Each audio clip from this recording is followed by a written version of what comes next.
Peace, family. This is Brother Derek, and I'm happy to be back. Let's get right into it. Today, we want to talk about Prince, Michael Jackson, Pac, and the war for our intellectual property.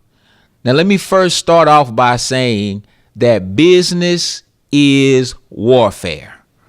And in warfare, you have casualties. You have a cutthroat environment, and all is fair in love and war. So when people ask questions like, do you believe somebody killed Prince to get their hands on his intellectual property? The naive individual out there thinks that that's something that's far-fetched. But for those of us who are conscious, those of us who are even half awake, we understand that business is warfare and all is fair in love and war. So now they recently found Prince in an elevator in his home, lifeless and unresponsive. I don't know that it is a coincidence that just 2 years earlier, Prince had just won a long-fought battle for his master recordings.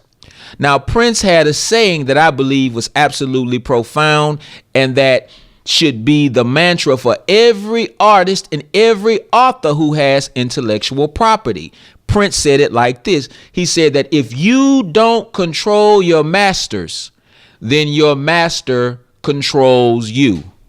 So you're talking about a man who's fought for all of 30 years for control of his music, aka his intellectual property. He just got him 2 years ago. And all of a sudden, 2 years later, he dies, and there's speculation as to whether or not it was a drug overdose, etc., etc. But do you believe that the music executives who would want those masters, you believe that they could be so lucky that only 2 years after he obtained them, all of a sudden, he's off the scene? So when I heard of Prince's passing, the first thing that came to mind was this: whoever is in control of his estate better be ready to go to war.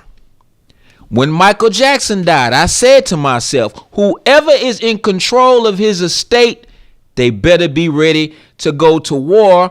And when Tupac died and his mother took the reins over his estate, I said the same thing. Afeni Shakur, may she R.I.P. rest in power, better be ready to go to war, which is something that she actually did. Now, you got to understand that the two highlight points of an artist's career are, number one, when they first become famous, and when they're fresh and they're new, and the market is inviting to them, and everybody's running out and going to their concerts and purchasing their albums. Oh man, that's a marvelous time for any artist, but it's an even more lucrative time for those individuals who own their music, those record companies who promote those artists. They make grand theft money off of a new artist. Now, the next high point for an artist as far as record sales is concerned is when the artist dies. Ask yourself the question, how many albums has Prince sold since they announced his death? How many albums have Pac sold since they announced his death? How many albums has Michael Jackson sold since they announced that he was no longer with us? Millions and millions. So if I was a record company executive and I was evil and demonic in my thinking, and I made all of this money off of this artist while the artist was hot, then all of a sudden he falls out of favor with the public and nobody wants to hear from the artist. And I want to cash out and make some more money off this artist, like hit a real quick lick for my record company. What do? Either I wait until the artist dies or I kill him.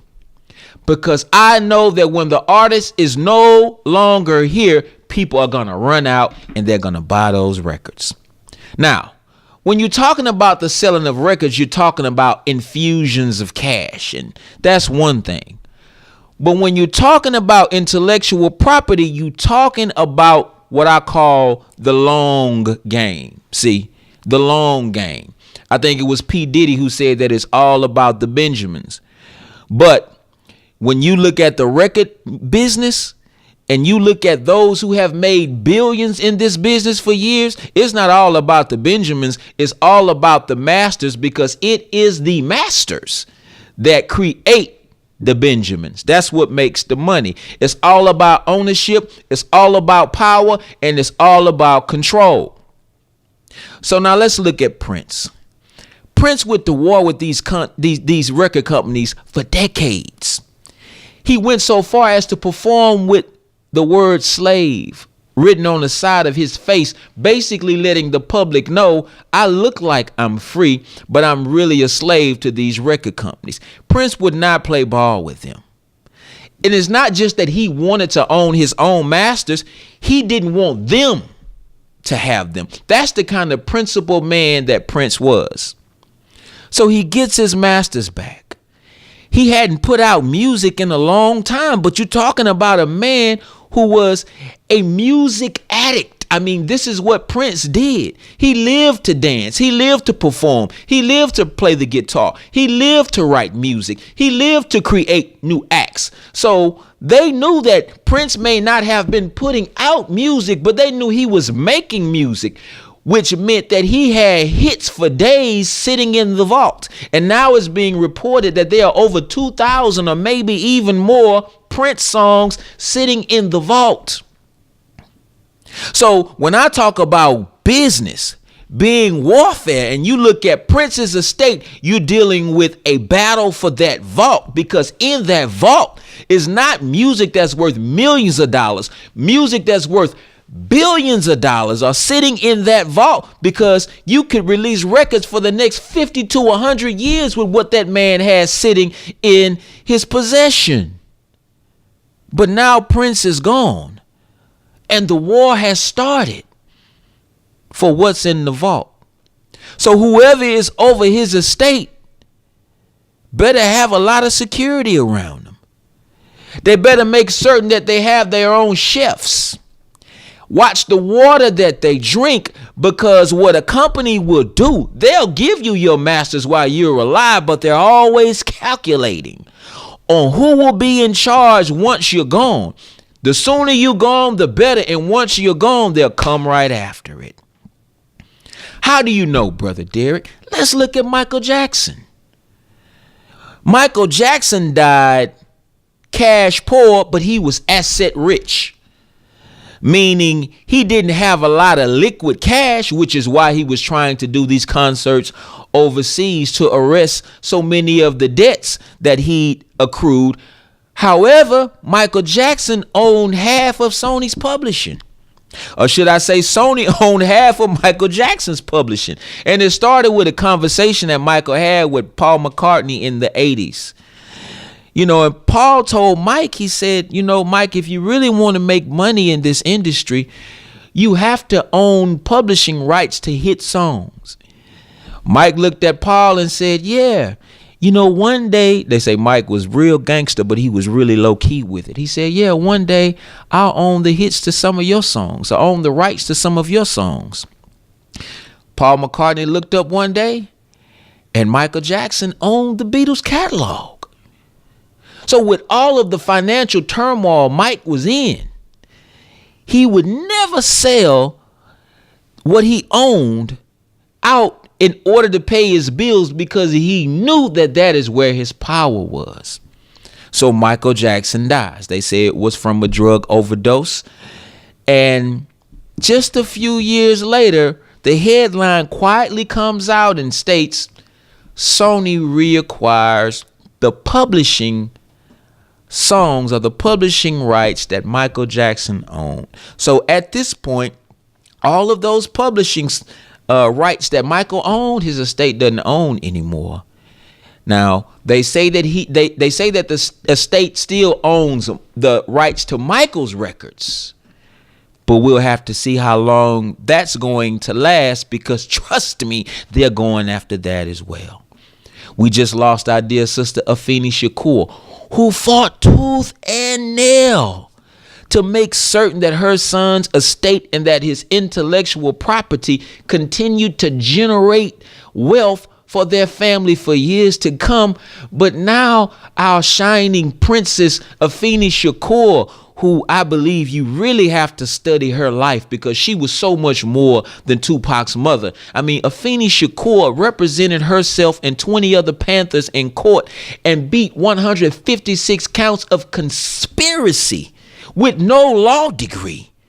This was a bad black woman who was targeted by the government and targeted by the U.S. intelligence agency, which led to her drug addiction and so many other things. I don't want to get off the subject, but, Afeni's gone. We should study her life, but she's not here to protect Tupac's intellectual property anymore. Let's look at the East Coast and the West Coast beef.